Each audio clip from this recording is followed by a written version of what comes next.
Okay, and live on Facebook. Should we wait a bit before we start the matter? Yes, yeah. Like how many? 5 minutes? As in, should we start at 6 or actually talking? Yeah, I mean, you just like say hello to people who are dropping in, I suppose. Okay. Oh, we have 12 People, participants already. 8, 4 of us are, Yeah. 8 participants and 4 We count, panelists. Shanti. Yeah, I am just hoping for 70. Like that's my You golden have number. very high expectations. Let's see. HCU had a very high expectation of attendance, so Now we are here to lower your expectations.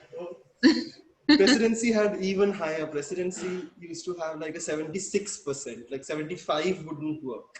You need to be Wow. above 75. I don't even remember my days. What was the percentage? Hi to whoever is here so far. We're gonna wait a few more. Hello, everyone. Attendees 13. Okay, cool. Oh, my dad's here. Hi, Nandita's dad. Hello. Okay. Okay, I'm not gonna freak out looking at the attendees list. So, yeah, you.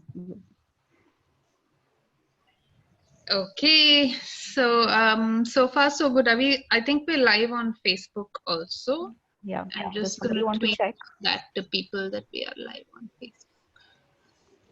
We are also live on Facebook. Everyone, if you want to, yeah, you just have to go to our Facebook page and we're live there.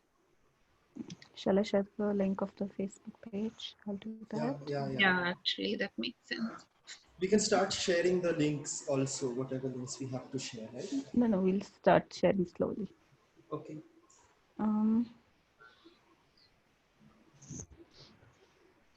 It's a complicated link, but I'm hoping this works.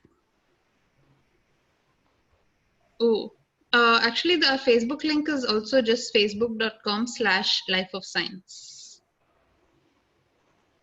No the.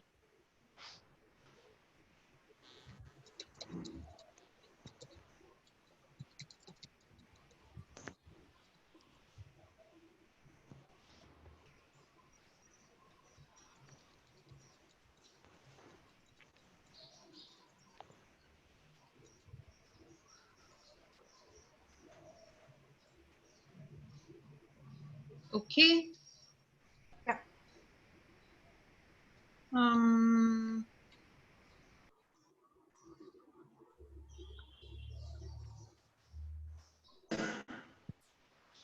Ipsa, maybe you can just let me know when you think we can start, if we should wait a little more. Or... Maybe just a minute and okay. Yeah. We had about 70 registrations, so Sayantan is very optimistic that all 70 will attend, but maybe we can Or at least 70% of the 70. I don't mind that either. 70% of 70, around maybe 50 or something. But let's just wait like 2-3 more minutes and start then. I could see them messages, the chat to the. Aashima was a little faint to me. Was she okay for everyone else? Yeah. Okay. Yeah.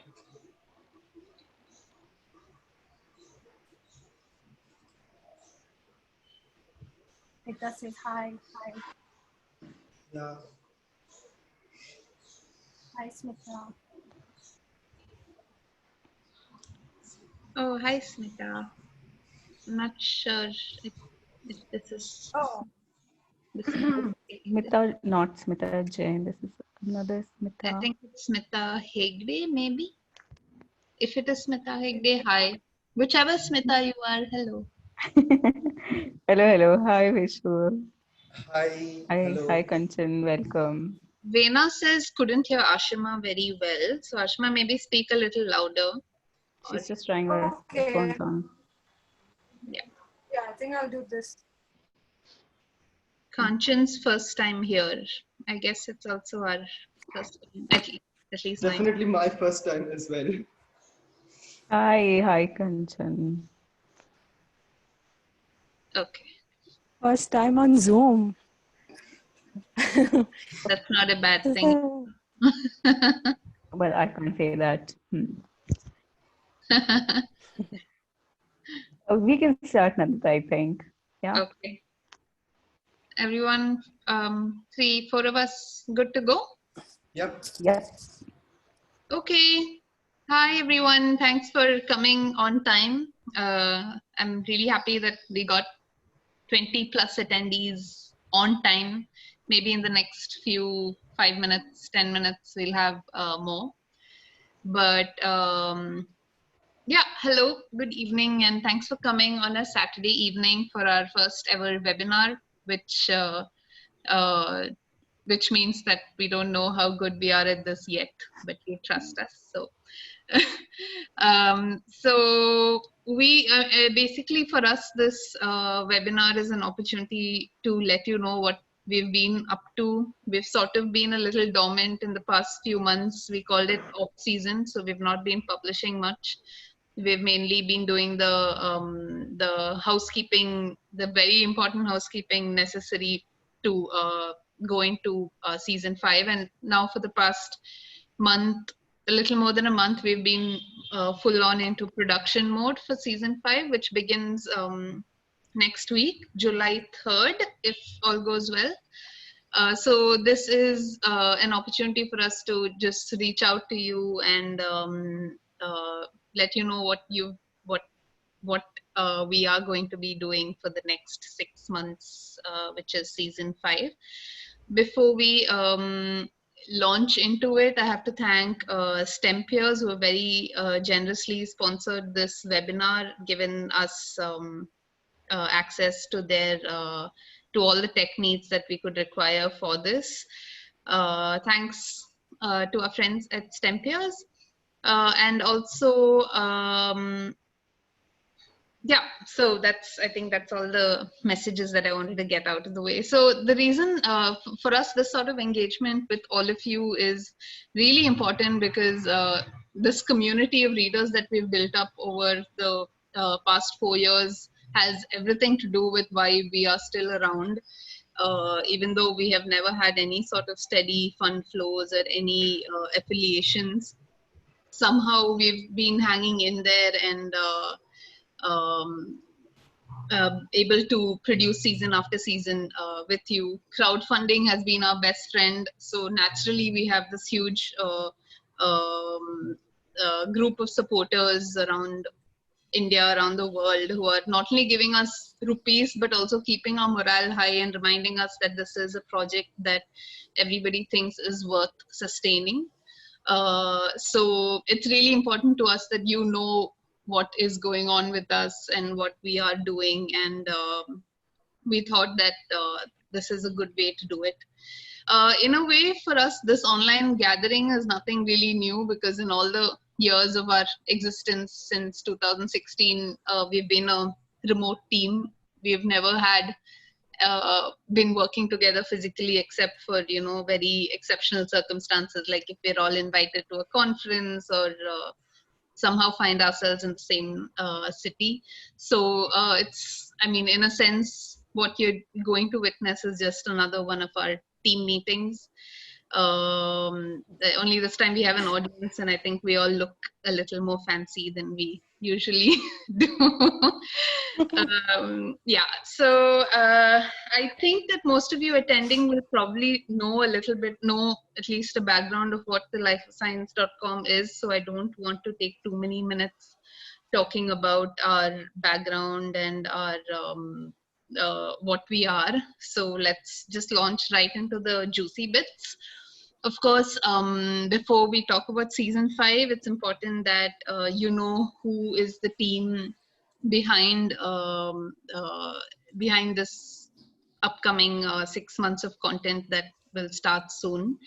And I want to start, I mean, we can each introduce ourselves. we thought that is best. And let's start with Sayantan. They're the newest member of the Life of Science, just joined us as project coordinators, so they will be the backbone of the whole season. Don't be intimidated, Sayantan, but Yeah, you're very important. So tell us a little bit about yeah. yourself. Thanks, Nandita, for that very, very, very kind introduction. But so I'm Sayantan. Hi, everybody. And so basically, I'm currently based in Hyderabad. I am a queer neuroscientist in training, and I am the project coordinator for the Life of Science this season, as Nandita mentioned. My interests lie mostly in, other than the neuroscience bit of it, but I'm also currently very delving my head a lot into understanding sociology of science. I'm trying to understand discrimination, how science has fed into discrimination of various kinds. And given that I'm queer, there has been certain exclusions that I have faced for a long, long time, being in science and out of it. So I hope to use some of my experience from my, like the little bit of activism that I have done with a few friends. I see at least some of them here. Hi, Vaijayanti Masi, she's here. So I'm glad that some of my friends from our communities are here as well. So I hope to contribute using those skills mostly. It's a very personal experience for me to, use the Life of Science as a platform to increase the amount of representation that we as a platform can achieve. Can you also mention where you're based, Sayantan? I'm based in Hyderabad right now. Yeah. Welcome to the team. Thank you. Thanks a So lot. happy. It's been great. Yesterday was 1 month since First they joined. month, yeah. It's Yeah. been a great month. Yeah. Ipsa. I must thank the team for trusting me with this responsibility of being the backbone of season 5. Although we are more of a banyan tree, where the prop roots have slowly, taken over the backbone. So there is no main trunk anymore. We are all prop roots. You're taking care of this tree. So yeah. Yeah, so this is why, like, if one of the branches is rotting, that it spreads to the whole disease. I think we Spreads to just the came whole up with a tree. new So, logo. Yay! Ipsa with like a tired symbol. Anyway. Hi, everyone. And I am Itsa. I am a biologist by training, but now I work as an illustrator and science visualizer. My job is to tell stories of science visually, and I try to work with audiences ranging from young students to adults, curious adults and scientists. My work, I like to think that my work is about sharing curiosity, joy, and wonder of science. And my hope is to bring science and scientific temper as a part of public imagination. And I'm currently based in Bangalore. And what I do with the Life of Science is all to do with images. I want to bring conversations about science and anything to do around it using images and bring more people who would like to contribute this kind of work to the platform and have, share this platform with more creators. Yeah. Next is Aashima. just to Yeah. quickly add, we will also be linking to all of like Ipsa's and Sayantan's in the chat box. So if you want to learn more about them, go there. Aashima, yeah, next. Yes. Yes. Hi, everybody. My name is Aashima, and I am. I've been writing about science for about 9 years now, and I was in the lab very briefly, which was part of my master's degree, which was also in biological sciences, and then I was sure, thanks to some good teachers, that I'm more of a communicator and a writer, this kind of thing.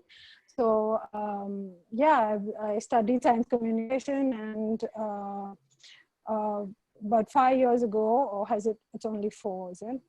2016, me and Nandita started the Life of Science as a passion project, as a side project, just to find stories that we were starving for, because I've been writing about science, but for a lot, especially the first few years, it was very, oh, the Higgs boson, or this discovery and that discovery, and it didn't feel right. It wasn't enough for my writing, and neither was it enough for me, because there are many connections that kind of reporting ignores, and I think I wanted to bring this, like sociology and these structures that we inhabit, like how does that influence science and things like this. So the Life of Science is one of the loves of my lives, and I'm very happy to be working on this, and yeah, I'll tell you more about what I'm doing for season 5.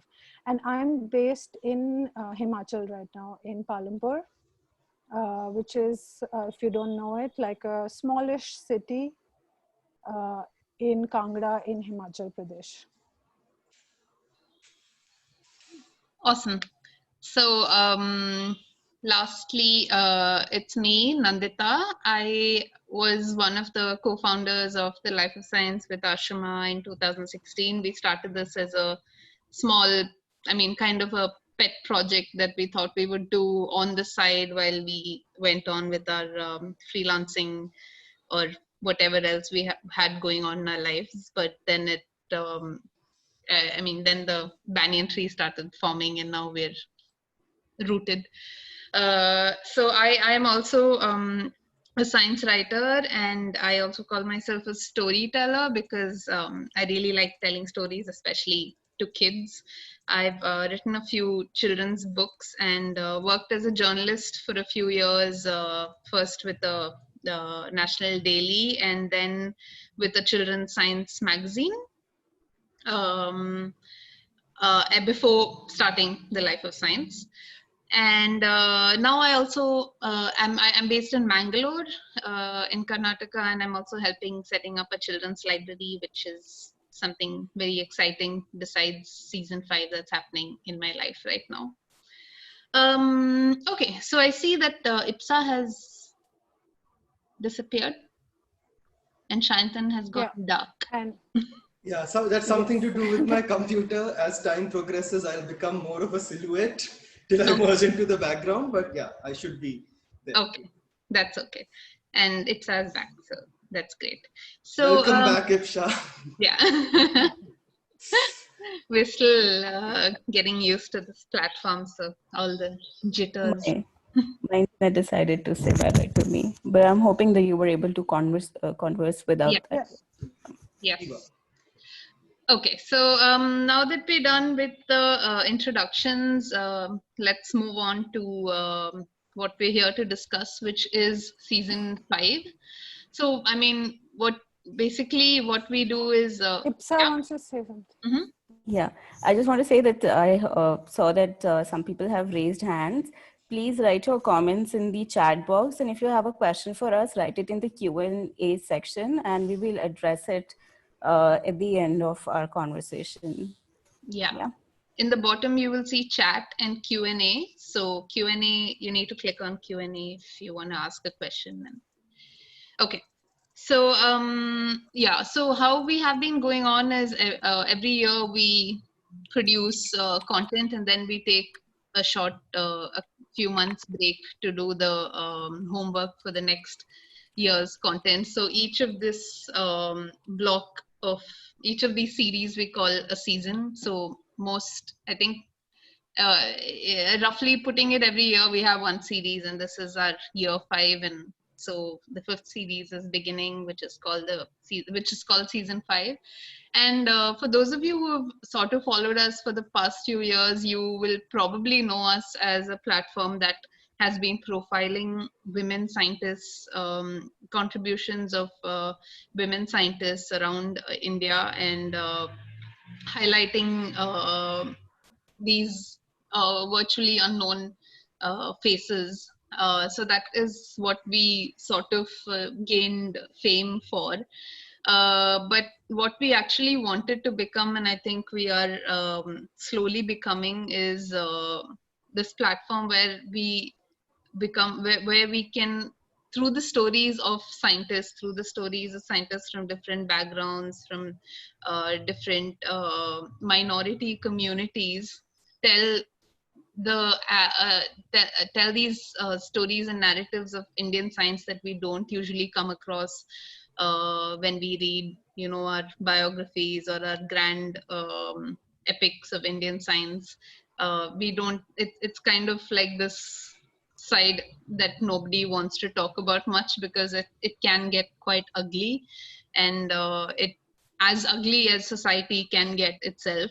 And because we as Indians are still struggling with yeah we're still struggling with seeing science as something that is ultimately human made and suffering from its own biases. Yeah, so that is so. And I think season 5 is the first time that we are in a committed manner uh, going, you know, sticking by this vision and producing content that is actually exploring these different aspects. And we'll get into what exactly these themes are that we are exploring in season 5. And we'll do this with each of us talking about something that we are involved in, and something that is exciting them about the season. So let's start, maybe this time let's go backward. Aashima, Yeah. what are you up to for season 5, and what's keeping you on your toes? Oh God, so much. There is so much going on. Firstly, I am coordinating also new website. So we're going to have a nice new website, because this was really important, because if you've spent some time on the website, you'll also know that it's kind of glitchy. And also it was important for us this time to focus on multimedia, because we wanted to do different aspects of the kind of things that we're all doing, you know. So we didn't want to just write text-based reports, which was mostly like mine and Nandita's medium. And now there's Ipsa, who's an artist, and there are many people in the collective. So it is an open collective of also of science communicators, not necessarily science writers. So since I think the second season, we worked with a lot of like budding science writers, established science writers, and just journalists and podcast makers or creators, illustrators. We've had comics since the season 1, so we wanted to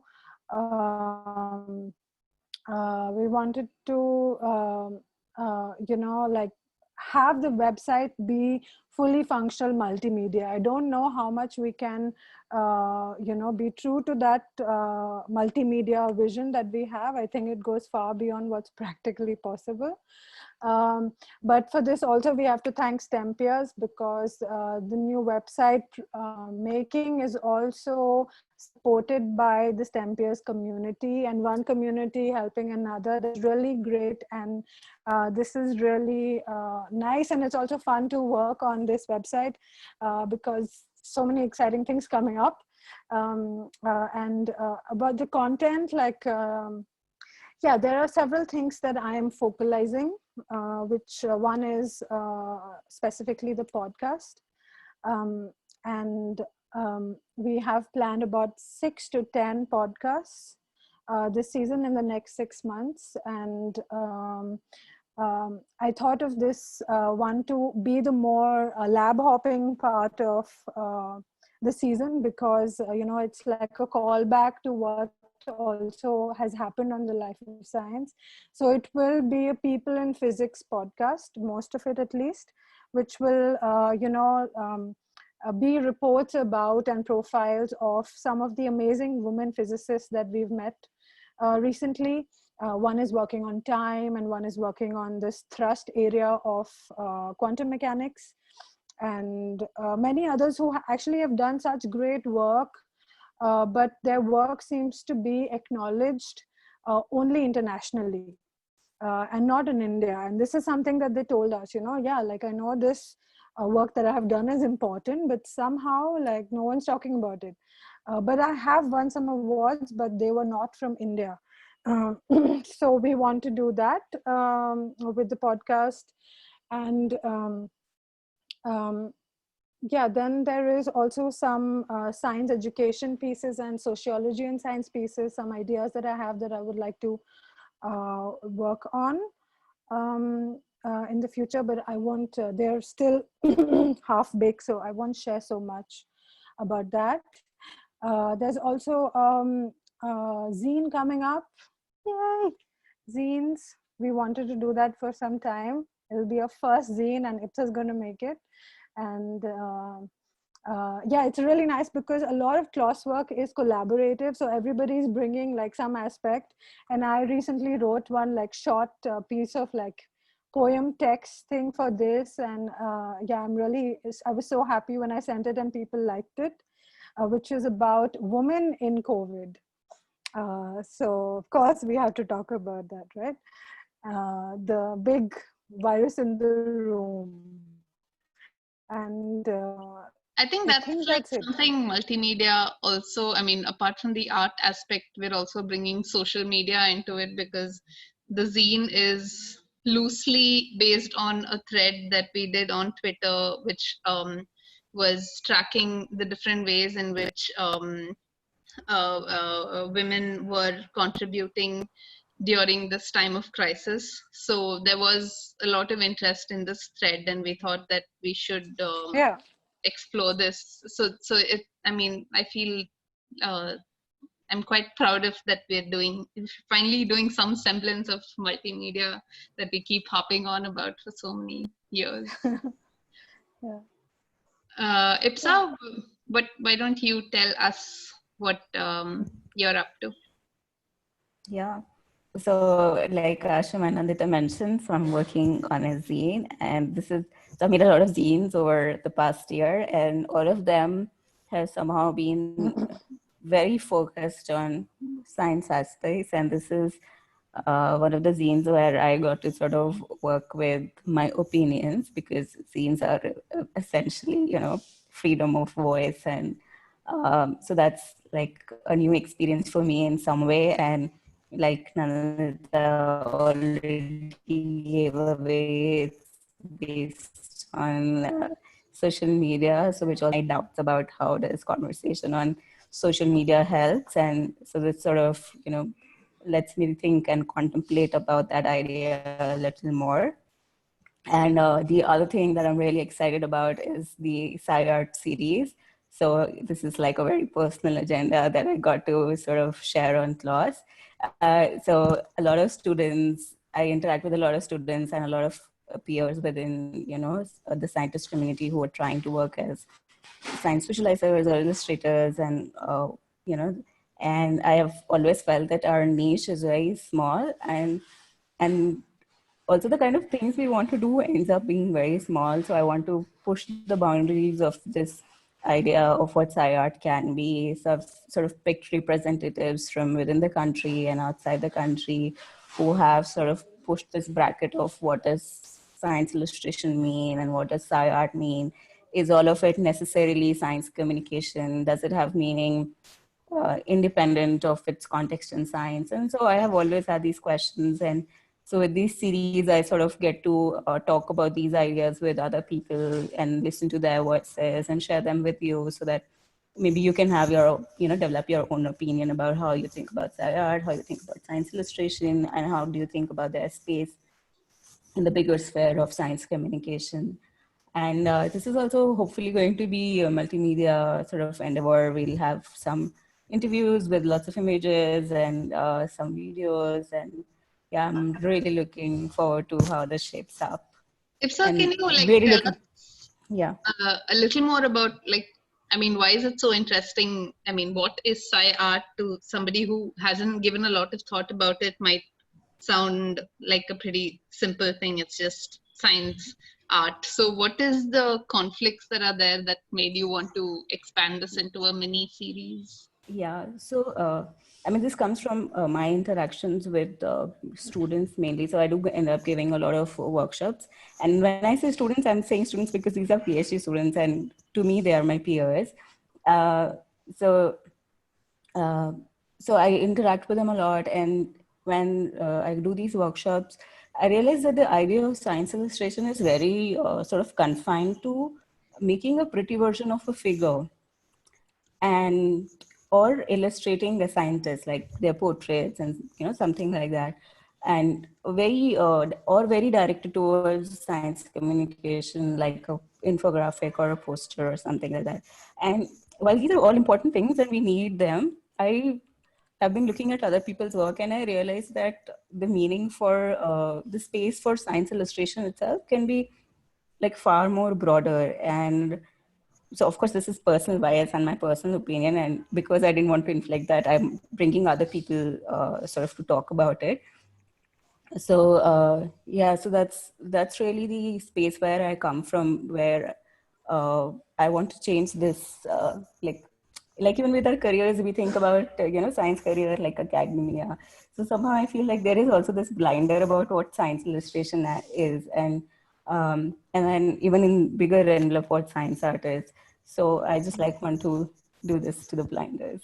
Yeah, this whole, I mean, something that I think is a pet peeve to all of us here is looking at science communication as an alternative Yeah. science skill. So we need to realize that science is not just about, if everybody only did science and it never got out there, there would be no science. So we have to start telling our students of science that now you are in science, and now there are a lot more opportunities than it may seem like. And you can be a dancer who's studying science, you can be an artist who's studying science, you can be a Exactly. storyteller, like Yeah. there's so much. So I'll just share. So one of the first experiences I had with like this idea of science and art was actually a dance performance that I did with some of my friends. We like collaborated with a lot of scientists and people who weren't really associated with science, and we did this dance performance about how to be a fig, and we performed this at a conference at IISc, and like so that's when like it really hit me that art can be a place to talk about science. And you can look at it as science communication, or you can even look at it as just an art piece itself. And like it stands in like it sort of stands on its own in both these contexts. So that's what I would also like to bring to the idea of science Yeah, illustration and science art. That yeah, so like it can be more than talking about something that's in a journal paper and or talking about something that exists in social media as icon. absolutely. And you should link, if there is a link to, I think how to be a fig did, I mean, they did a lot of performances at one point, right? No, we have had only one One? performance. Yeah, Okay. yeah, nobody sponsored another performance, so we never Is it got to do it online? again. No, we haven't put the dance online, but you Okay. can read about it online. Okay. I'll just find the link and share. Yeah. Sure. Okay, so Sayantan, you have your hands really full right now with Yeah. coordinating, and I think Right. maybe we didn't. Yeah, it does end up being a lot more work than what it looks like on paper when we put out the call for a new coordinator. So, how has it been like, and what are you excited about? Yeah, I've just finished a month coordinating for TLoS, so it has been a great experience as of now. One of the things that I'm enjoying the most is giving timelines to people. For almost entire of my life, I have been given timelines. So one thing that I'm really enjoying is giving timelines to people, having that like authority in terms of giving When timelines. Really, really. But yeah, in terms of how I'm And then you have contributing. people like, Yeah, tell me. no, I was saying, and then you have people like Ipsa who say, I will have my own deadline. Which is fine. I mean, I'm quite fine with it. But yeah, in general, it has been very fun working with the TLoS team, being a part of the TLoS team. In terms of content for TLoS season 5, what I am doing is I'm trying to increase the scope of representation that TLoS is already engaged with. As a queer person myself, what I'm certainly trying to do is, one of the things that I'm trying to do is increase the scope of representation beyond the women in science narrative that we have had around for quite some time now. I'm trying to go out to other axes of marginalization. In terms of gender, at least, I'm trying to do a mini series with transgender persons in science. And the idea behind it is very simple, that there are so few of us, queer, trans, LGBTQIA+, however you want to address the community, communities, in fact. However you might want to address us, we're just very few. At least we even if we are around, and we have been around for quite some time, we have been highly invisible. Like rarely are identities brought into a conversation about science, and rarely do people realize that people are doing science with immense battles that they have to live through in their personal lives also. And especially in science, especially, one view that progresses a lot is, like, you don't have a life outside science. But a lot of us don't just have a life outside science, but a life which is quite difficult to lead with just by being ourselves outside science. So I'm trying to increase the scope of representation, bring in narratives about people and from people who identify as transgender. So I'm doing a mini series on transgender persons in science. The other thing that I'm also trying to do, and I'm trying to work with everybody in this, is trying to engage with questions that introduce some subjectivity in the understanding of science. So science is also seen as a very objective discipline, which, by the way, is an extremely masculine trait. Objectivity is one of the very masculine traits that we have around us. So subjective. So I'm trying to bring together sociologists, philosophers, science journalists, artists, as much as I can, to discuss some ideas that have based our understanding of scientists and the way science is performed. I'm trying to raise questions, hopefully with the help of other people, that would eventually help us understand what needs to change philosophically in the practice of doing science, how we do science, how we see science, some of that. That's mostly what I'm bringing in terms of content to TLoS this time. Can you, share, like, a lot of us go through our entire scientific education without ever, needing to engage or like having the opportunity to hear about this, this universe of different ways of thinking about, what is science. We're doing science without ever questioning what is science and how is it linked to who is doing science. So, how you, I know that you were in University of Hyderabad, and then so at what point did you get, like, was it anything, did you have any influential teachers, or how did you start thinking about these things? So one name that I can't not mention at this moment is that of Rohit Vemula. Rohit Vemula was a scientist in training, a PhD student in the University of Hyderabad. And as a lot of you might already know, he had faced enough caste discrimination from the university administration, his teachers, the extremely fascist, so fascism trickles down into university spaces, and this trickling down leads to creation of millions who act on lines of fascism. So Rohit was one of the people who were extremely oppressed and based on axis of the caste-based marginalization. So Rohit's suicide and the suicide letter that followed and became public, we should be able to find it online very easily, was one of the most hard-hitting moments that I've had in my life. When I look back on my life as somebody who has been passionate about science, has been trying to do science, what I have observed is that, so many comments have come around from the Rohit, from Rohit's life, that a lot of people in the university had been of the opinion, as far as I've heard from people who are intricately a part of the Rohit movement, is that Rohit would have never been able to do science. And that's a narrative that's totally based on our understanding of identities of people. nobody would probably have been able to say that to a upper class, upper caste person, a Savarna person, a Brahmin person in the same university space, probably, in the same department, in the same lab. It's simply because Rohit is a Dalit person. It's easier to, categorize people's abilities in line with people's identities. Similarly, I have trans friends, working class trans women friends who have completed their degrees in medicine, but have not been able to practice simply because they wanted to live their life as a trans person. I know, and I'm trying to talk to more trans students right now, and from their narratives, some things come up very frequently, that there is no safe space in campuses.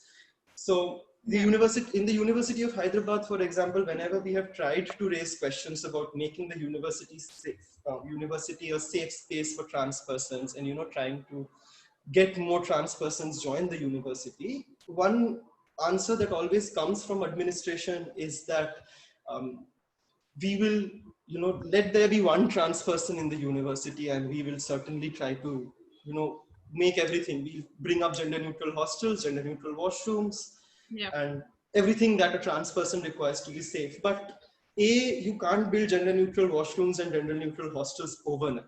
I, as a trans person, for example, if I have to come and stay in the university, even for a month, in a hostel that I don't feel comfortable with, use a washroom that I don't feel comfortable with, in a university hostel where, and if I, for example, if I am a male assigned at birth trans person and I'll be immediately put into a men's hostel, how do I get this fear out of me? How do I feel comfortable being in a university space? So education in general, and science education even more, science even more, has been very exclusionary right from the start.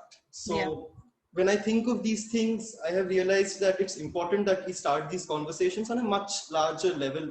Absolutely. Where we can, tell people that A, we are capable of doing it, and B, we need more affirmative action to be able to do it. Right. I think from what you said, what really stands out for me is that all of these experiences did not come in your academic life. It came in your personal life. So it just sort of highlights how important it is that as scientists, we do have a life outside science. We do have friends, and, we do meet people outside this academic structure, outside our own bubbles, because only then we get sensitized to a lot of things that we might, live 20, 30 years with being completely clueless about. Thanks for sharing those experiences, Sayantan. I also wanted to add that you are doing your series, at least a few pieces in your series about trans scientists in the form of comics, which is something that I'm very, very excited to see how it's panning out to be, also because of we have a really amazing artist on our side. So what is the experience of, what do you feel like getting these stories out as comics is adding something to the stories that you're trying to tell? So one thing that comics certainly aid in is that you make a narrative much more accessible, from a text-based article to a more visual form. It's probably, as far as I understand it, the access of information, the access of the experience becomes much more easier for the audience to visualize. So I am also I have never done a comic before. So with TLoS, I'm very, very excited to see. So I've written my first comic script with TLoS right now. So I'm very excited to see how it pans out as a comic, and how do we deal with, experiences in a visual narrative.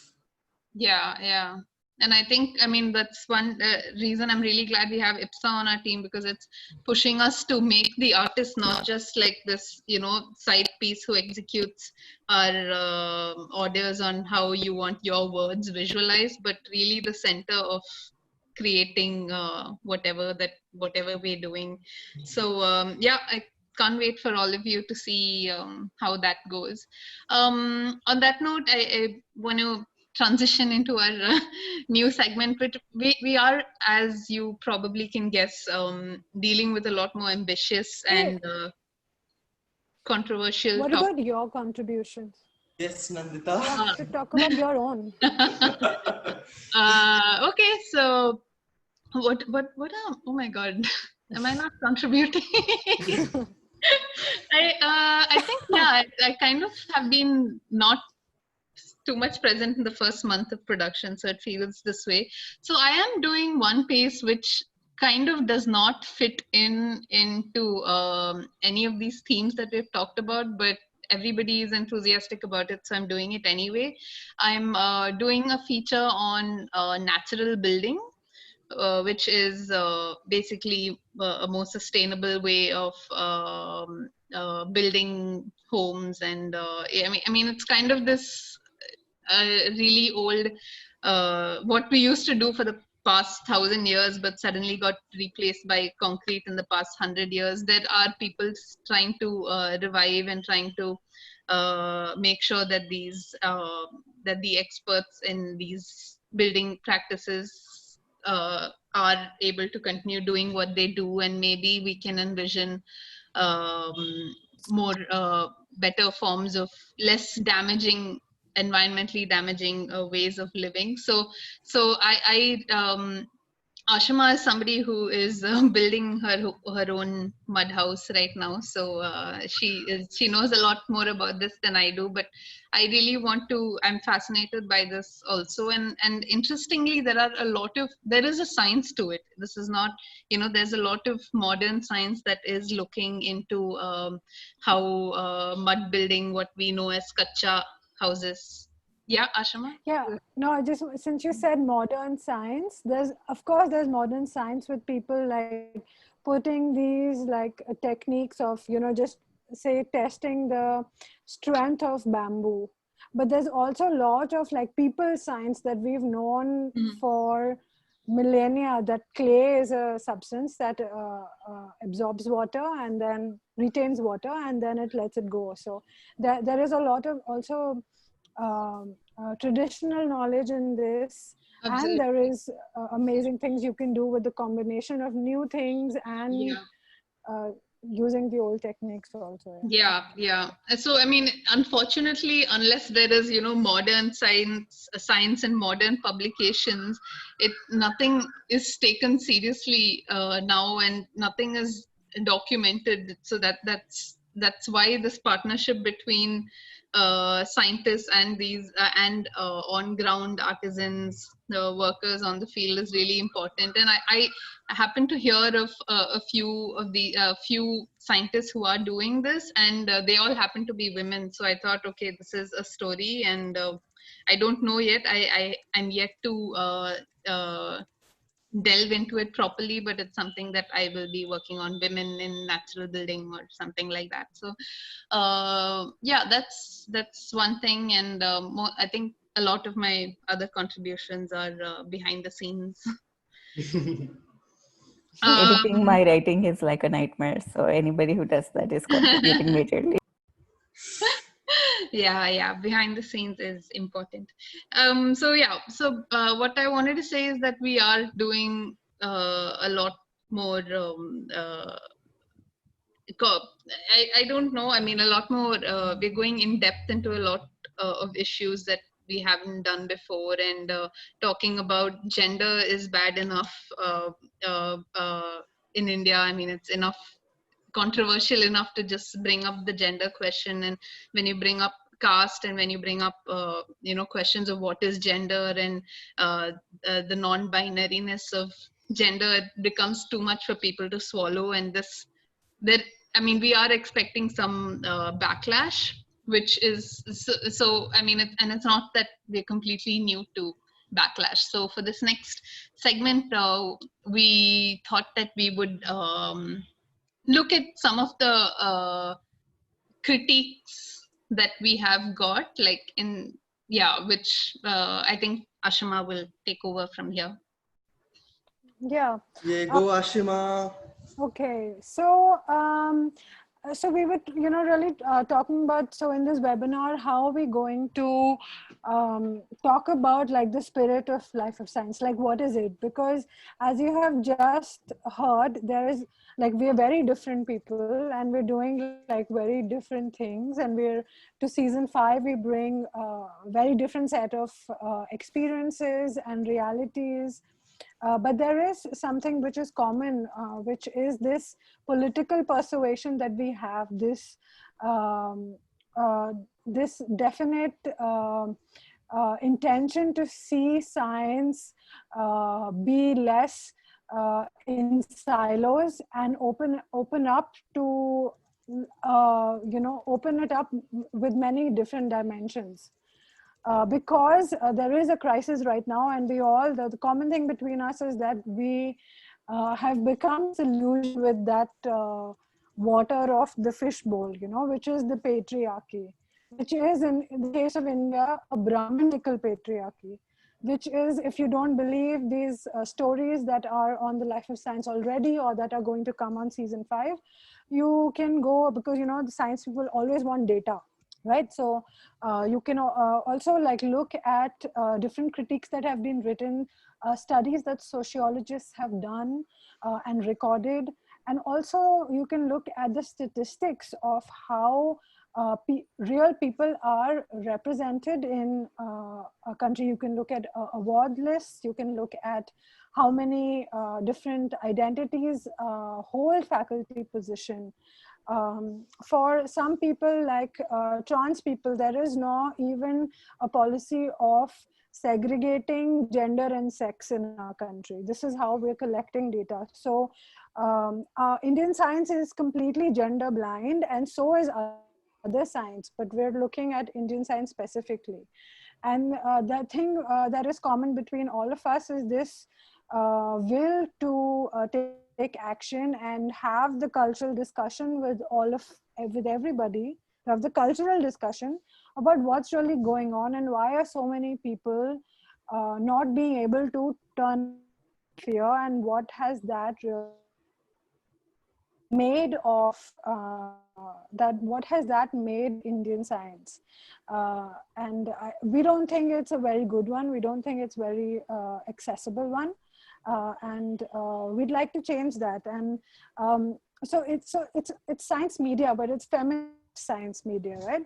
And what does that really mean? So to really like present really clearly is, make media, and you, especially digital media, put it on digital medium, and then you can have comments. And I'd like to share with you a really interesting comment that we've received. Comments on basically feminism. And I will try to share my screen.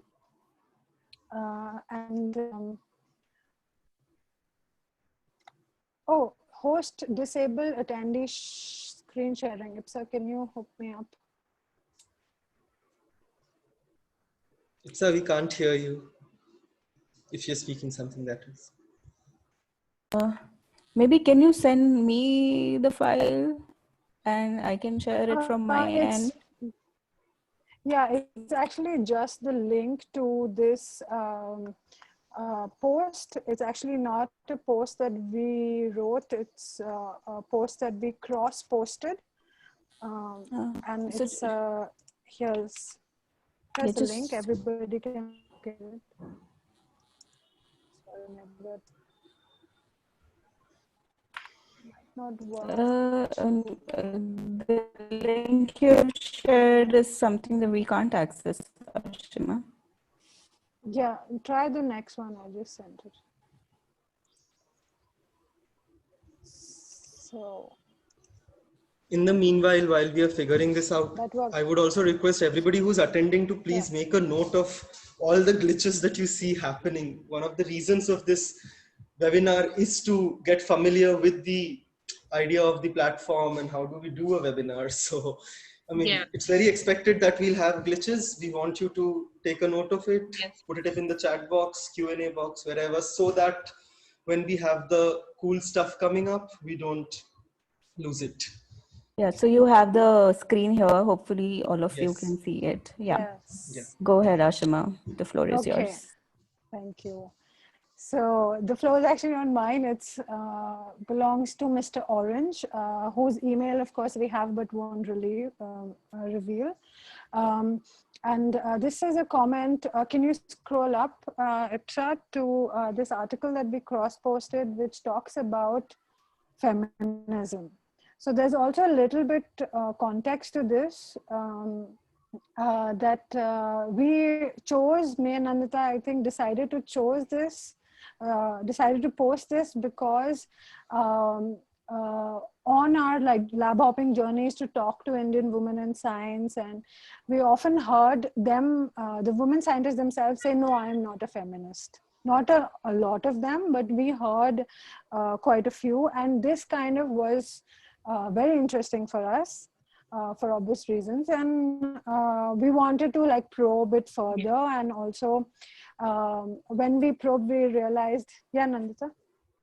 No, I also just wanted to point out that this is written by somebody in the West, so it does lack a lot of context. And I have recently come to also sort of understand why there are a lot of women doing very important work, especially from minorities um, who find themselves distancing themselves from the tag of feminism because of whatever it has become. So these four reasons are more, patriarchal reasons rather than.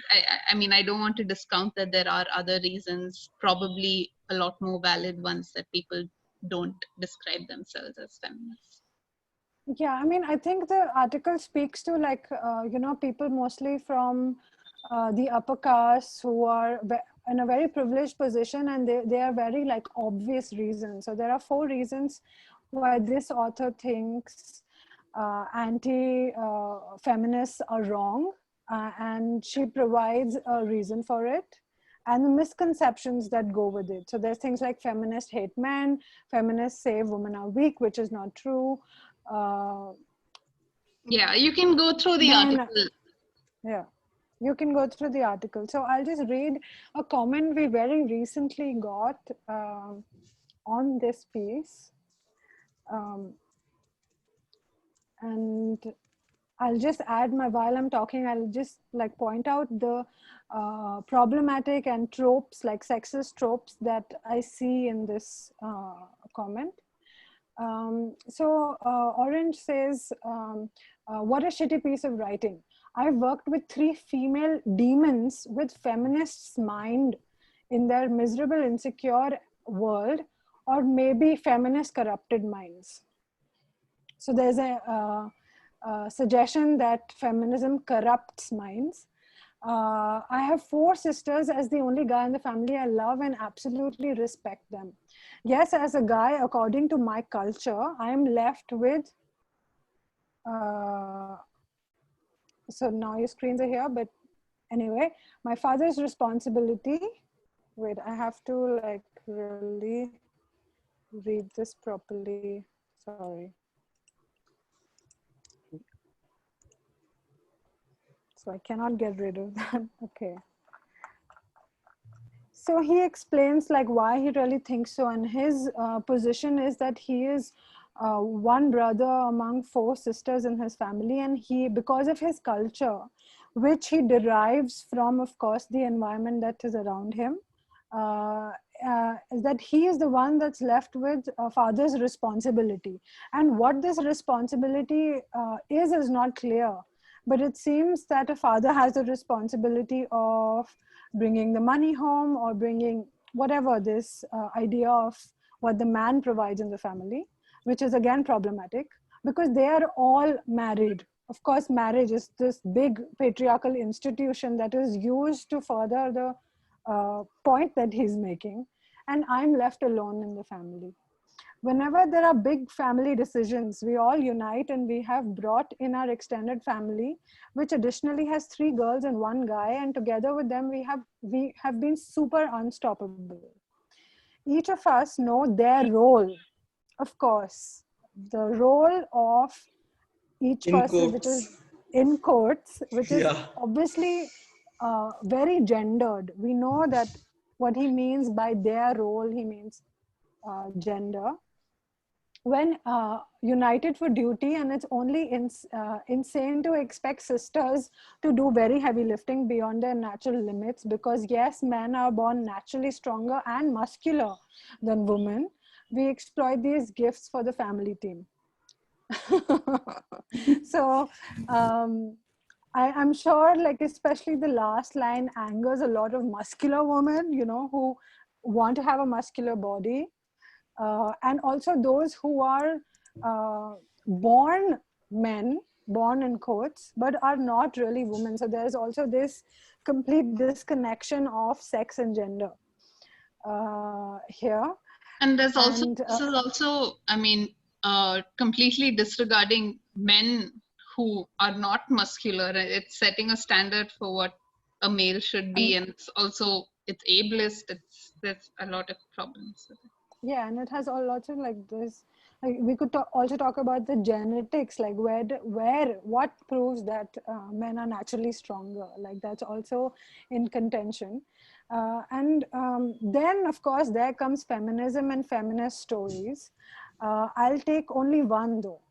I completely agree. Men and women who make equal sacrifices deserve equal recognition. Thank you very much.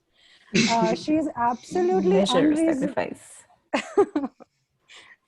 There's And men absolutely and women, just men and women. Some of us who don't identify as either cannot make equal sacrifices and do not deserve equal recognition, either or.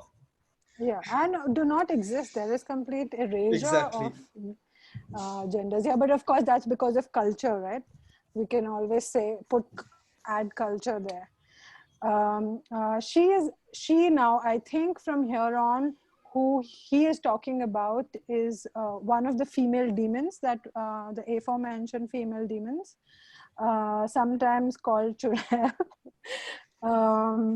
which is also a gendered word, of course, and witch and things like this. She is absolutely unreasonable and unreasonably aggressive with completely lousy ideas as my leader. I wouldn't mind unreasonable aggression, very interesting, which is already unacceptable to feminists. I think it's unacceptable to humankind. Unreasonable aggression is just a no-no for each other. No, I don't think that's what feminists are doing. But for him, it's not. Unreasonable aggression is fine if it was rewarded with epic ideas from which I'd reap something great. So if This you're is basically saying that if you are a scientific genius, then it's okay if you are a complete asshole. yeah, and Yeah. I think there is many examples in Indian science that this is actually true. This trope comes true many times because it's not a trope. I think it's a belief that as long as you're epic, Yeah. like he says, it's okay to be unreasonably aggressive, which causes a lot of people to leave science. And especially people from the margins, this is one of the big reasons that they're not in science anymore, because they have been at the receiving end of unreasonable aggression. Anyway, the combination of unreasonable aggression and lousy ideas is no match. The combination actually is no match for any man who wants to get better in his life.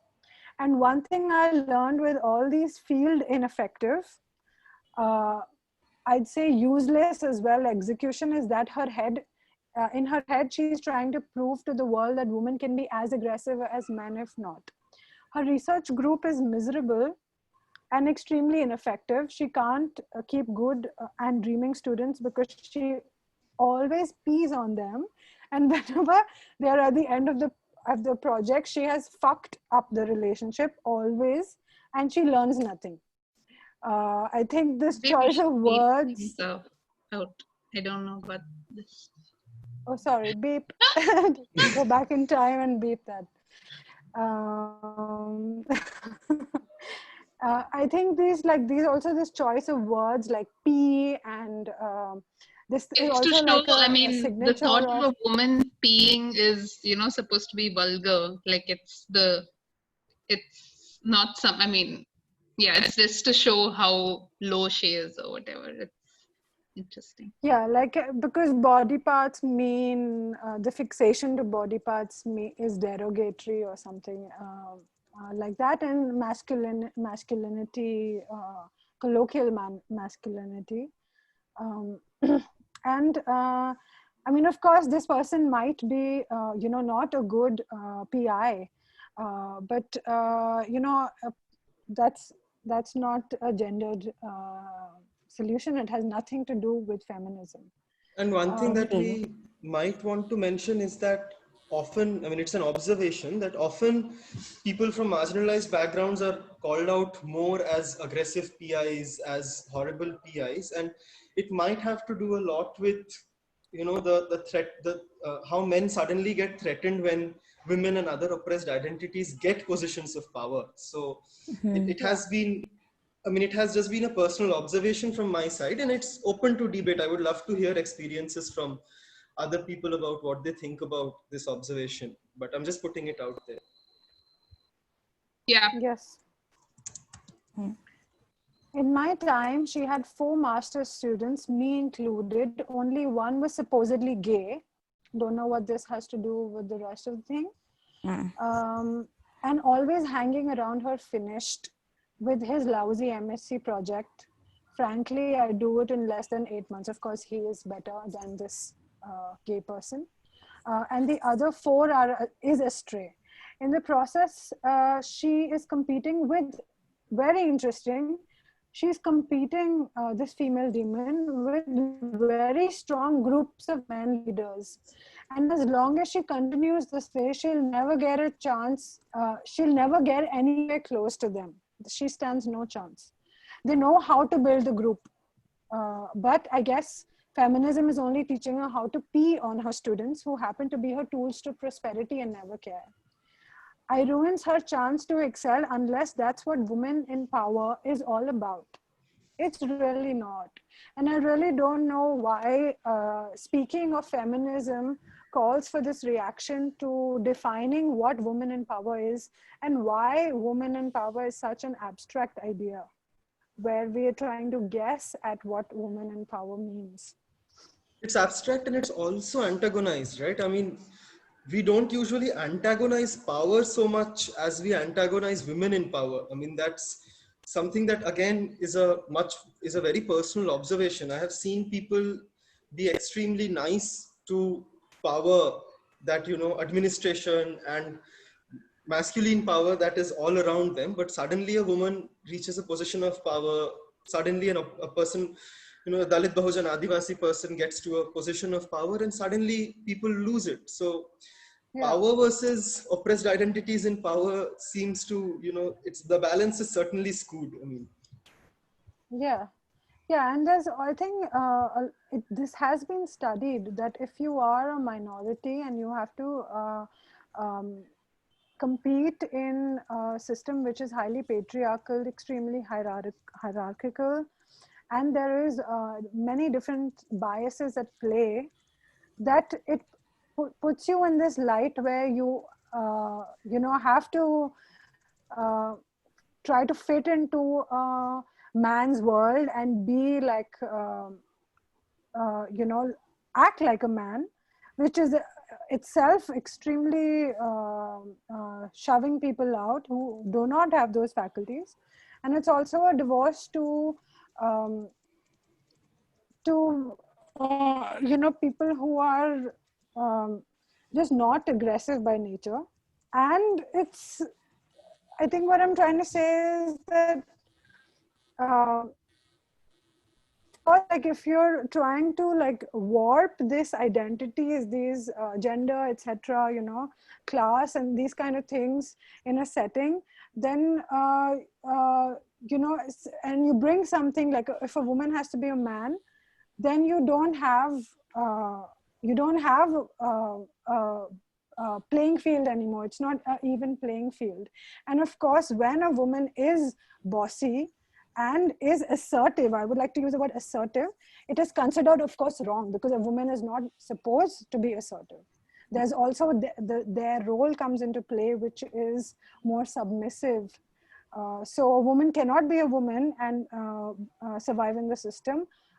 Maybe has to work even harder. We know that women in science work much harder than men in science. And when they do become assertive and fight for themselves, they are branded as, say, feminists. Or so even if you're a struggle, you don't fit in because you're not a real woman. Yeah, yeah. I think this is, I mean, it's also kind of low hanging fruit when we first saw this comment. Nandita, a little louder, a little louder. Yeah. Is this better? Can you hear me now? Yeah, better. Okay. No. So, Okay. okay, I think this should be better. Yeah, definitely. Yeah. So what I was saying is that this comment seems very extreme and like really low hanging fruit and not nearly as nuanced to warrant such a detailed critique. But there are elements of this that, you know, that linger in everyone's mind, and many people in science are too smart to say them out loud, but a lot of their actions and a lot of their words betray that they do stand by some of these ideals that this person does. And so I mean that's why we thought that maybe we can just spend some time on and unfortunately the critique of, you know, feminism is rarely very nuanced. It's mostly on the lines of this, that our grand old men and women of science hold. So we find ourselves having to retort to such base level um, uh, reasons to get offended. Mm-hmm. Yeah, and I think also the point of like having this discussion is like to see what we're up against. Because even when we go for talks and things like that, and present, as a journalist, I have compiled these stories, and here's the work that I have done. These are also the critiques that we get from the men who are in the audience, who are holding Not always only positions. men also, but of course a lot of men. But it's more a matter of privilege than, you know, like you can't say even what we often say that women work harder than men is a generalization, and if you look at the various intersections of that, it might not be true. A lower caste man may very well be working way more than upper caste woman, as is the same with disabled people. So there's too many intersections to be that simplistic. I mean, I think I would encourage at this point people, maybe we can put this comment on our social media, and if anyone is interested in retorting to it, of course you're welcome to reply to this person. We have not done so yet.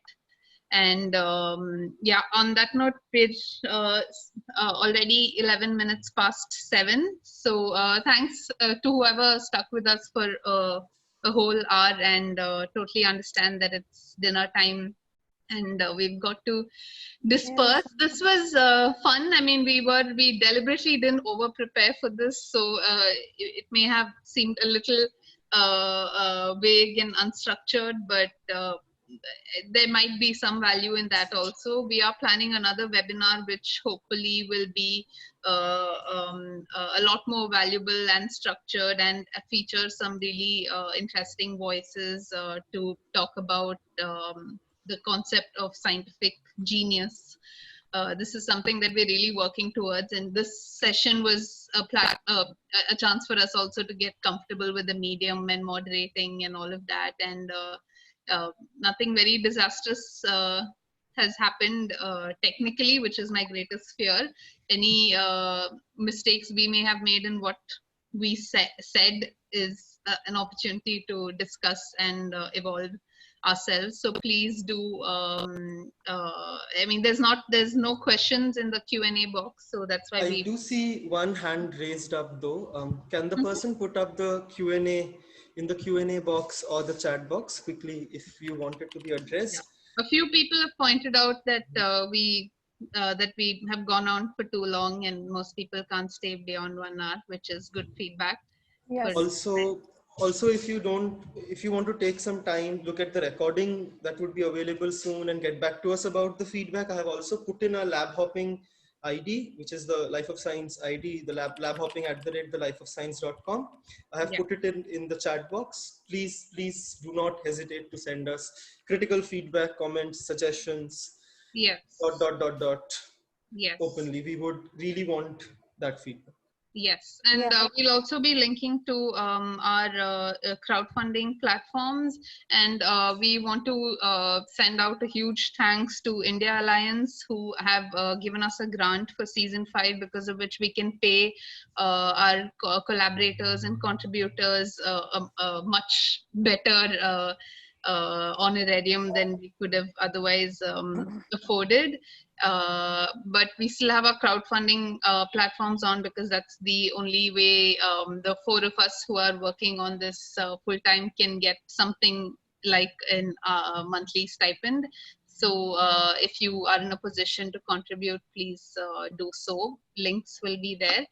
I think that's it. Thanks for coming and for being patient through our ramblings, and do follow us to see what season 5 is all about. Sorry if reading it out made people uncomfortable. That was not my intention. But it made us all uncomfortable. Thanks for joining. Bye. Bye. It was good to night. have you all here. Bye. Yeah, thank you. Looking forward to you with your participation in season 5. Yeah. Bye. Bye. Bye. Shall I just end the meeting now?